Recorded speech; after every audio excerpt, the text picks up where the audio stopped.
Assalamualaikum warahmatullahi wabarakatuh. Puji syukur kita panjatkan kepada Allah Subhanahu wa Ta'ala karena segala nikmat, kesehatan, dan kesempatan yang telah diberikan kepada kita semua. Dan salawat serta salam kepada junjungan Nabi besar Muhammad SAW. Dan dengan ucapan terima kasih kepada Bapak Zulkarnain MSI selaku dosen pengampu ekonomi mikro Islam. Video kali ini guna melengkapi tugas ulangan tengah semester ekonomi mikro Islam, di mana saya akan menjelaskan materi yang telah dijelaskan sebelumnya dari awal perkuliahan hingga masuk pertengahan semester yang telah dijelaskan. Sebelum saya berbicara terlalu jauh mengenai materi, terlebih dahulu saya akan memperkenalkan diri. Saya Rasti Silaja, NIM 21203862202051, Prodi Akuntansi Syariah.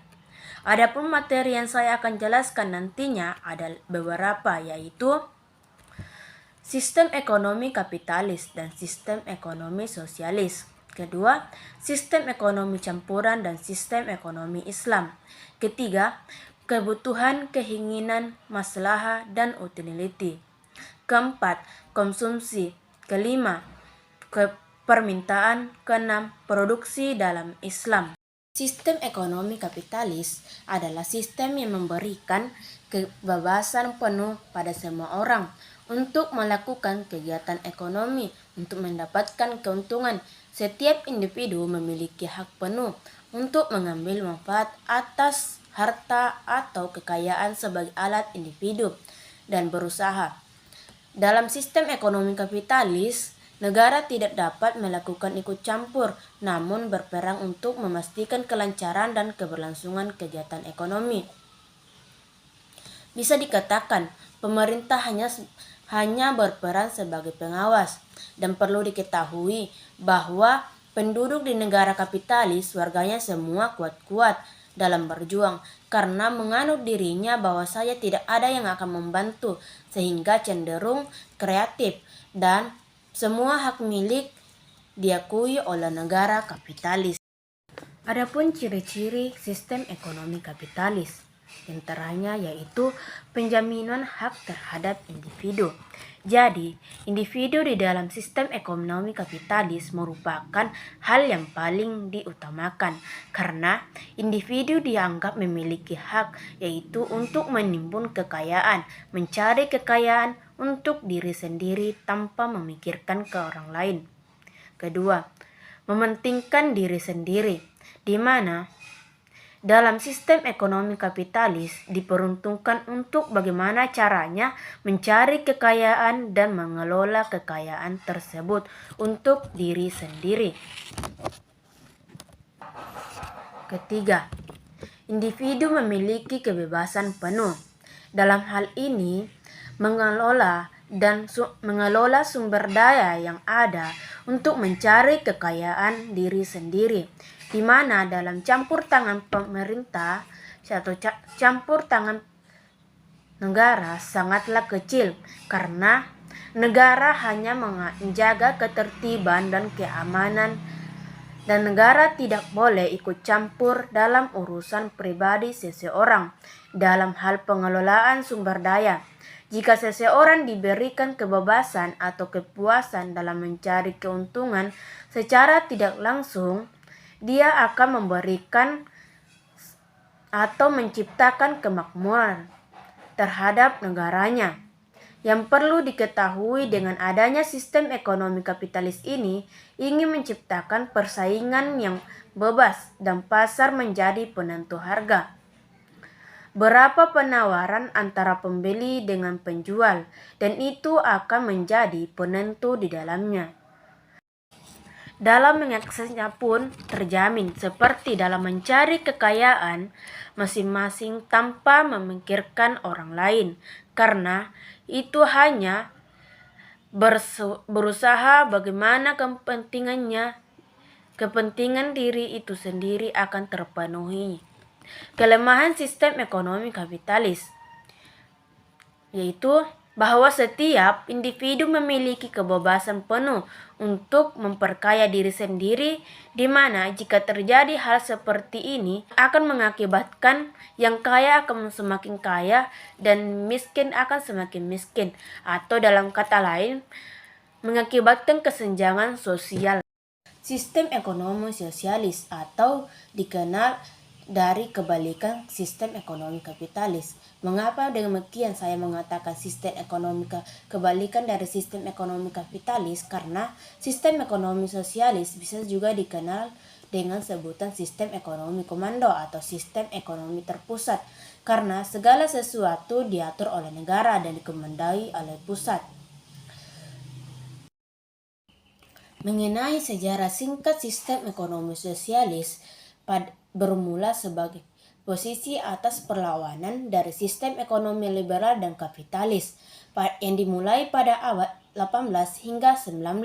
Banyak negara di Eropa yang mengalami kepertumbuhan industri dan mencetak pertumbuhan ekonomi yang cemerlang. Adapun ciri-ciri sistem ekonomi sosialis diantaranya yaitu perencanaan disusun oleh pemerintahan pusat. Kedua, semua alat produksi dikuasai oleh negara. Dan yang ketiga, produksi distribusi dibatasi secara terpusat. Dan yang terakhir, inisiatif dan hak milik perorangan dibatasi oleh negara karena dikomandoi oleh terpusat sistem ekonomi sosialis. Ekonomi campuran. Sistem ekonomi campuran adalah sistem yang dimana peran swasta dan pemerintah seimbang. Salah satu cirinya adalah pengakuan hak individu yang mengandung mekanisme pasar dengan campur tangan pemerintah. Kemudian, pemerintah juga akan melaksanakan perencanaan, peraturan, serta kebijakan yang terkait dengan sistem ekonomi tersebut. Adapun ciri-ciri sistem ekonomi campuran. Yang pertama yaitu hak milik individu atas faktor produksi diakui, akan tetapi tetap ada pembatasan dari pemerintah. Kedua, adanya kebebasan individu mendirikan usaha, sehingga potensi dan pengembangan kreativitasnya dapat tersalurkan. Ketiga, kepentingan umum lebih diutamakan.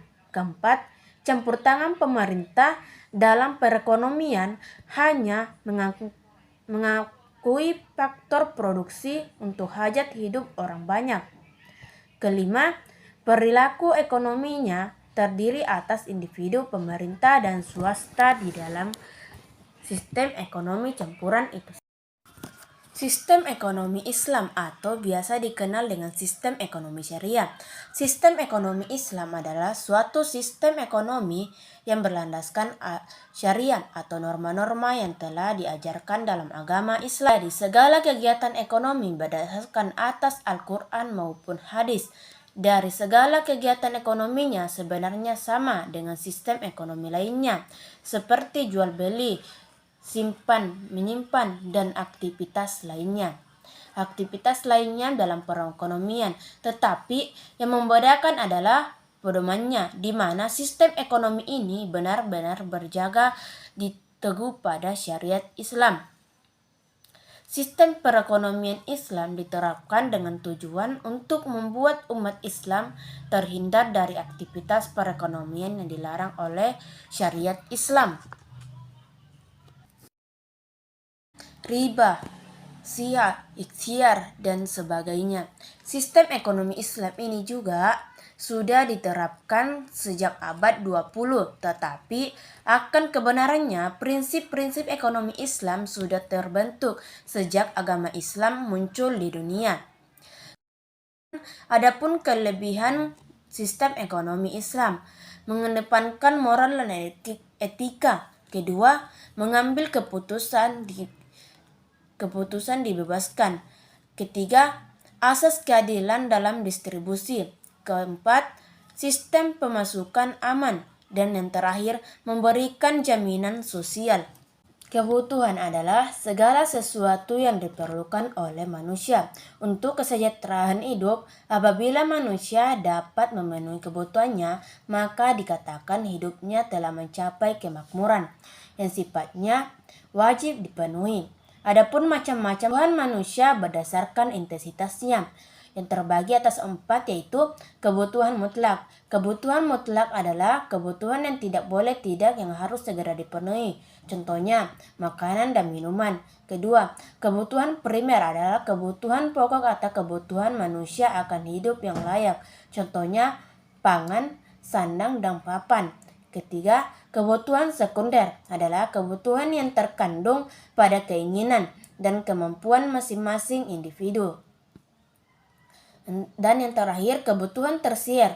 Kebutuhan tersier adalah kebutuhan manusia berdasarkan kepuasannya atau intensitasnya untuk mengejar. Kedua, kebutuhan manusia berdasarkan waktu keperluannya. Kebutuhan ada 3, yaitu kebutuhan mendesak, yang dimana kebutuhan yang telah direncanakan sebelumnya bersifat kritis, genting, dan darurat. Kedua, kebutuhan sekunder, dan yang terakhir kebutuhan yang akan datang. Akan sifatnya itu kebutuhan jasmani dan kebutuhan rohani. Dan yang terakhir yaitu kebutuhan manusia berdasarkan subjeknya, yang terbagi atas 2, yaitu kebutuhan individu dan kebutuhan kolektif. Keinginan merupakan suatu benda atau jasa yang ingin dimiliki maupun hal yang ingin dilakukan tetapi tidak selalu berdampak signifikan. Jika tidak dipenuhi, biasanya hanya pengaruh dari penglihatan sekitar. Misalnya, ketika kita menginginkan sebuah sepeda motor keluaran terbaru, kelangsungan hidup tidak akan terganggu seandainya kita tidak membeli kendaraan tersebut saat itu juga. Masalah adalah sesuatu yang dibutuhkan penyelesaian karena terdapat ketidaksesuaian antara teori yang ada dengan kenyataan yang terjadi, atau suatu hal yang menggambarkan keadaan yang bersumber dan dari hubungannya antara 2 faktor atau lebih yang menghasilkan situasi yang membingungkan. Sedangkan utility adalah manfaat atau kegunaan bagi penggunanya, di mana jika diartikan ke dalam bahasa Indonesia artinya utilitas. Utility kata yang mengacu pada kemanfaatan produk bagi penggunanya. Utility atau utilitas di dalam ekonomi Islam hanya sebagai alat bantu dan dapat mengukur sesuai dengan sebuah nilai tertentu, sehingga menjadi adanya standar bagi konsumsi manusia. Namun hal itu bukan tujuan dari konsumsi itu sendiri.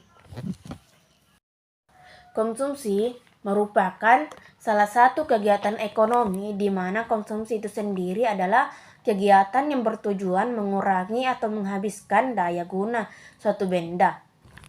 Konsumsi dalam Islam merupakan nilai sebagai sarana wajib bagi seorang muslim yang tidak bisa mengabaikannya dalam merealisasikannya tujuan yang dikehendaki Allah dalam menciptakan manusia, itu merealisasikan pengabdian sepenuhnya hanya kepadanya.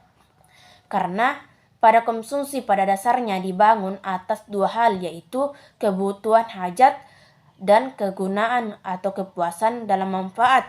Karena secara rasional seseorang tidak pernah mengkonsumsi suatu barang manakala dia tidak membutuhkannya, sekalipun mendapatkan manfaat. Dan harus diperhatikan dulu prinsip dasar konsumsi, di mana suatu pernyataan fundamental atau kebebasan umum maupun individu yang dijadikan oleh seseorang kelompok sebagai sebuah pedoman untuk berpikir atau bertindak. Dalam ekonomi Islam, konsumsi dikehendaki oleh 5 prinsip, yaitu prinsip keadilan, kebersihan, kesederhanaan, kemurahan hati, dan moralitas.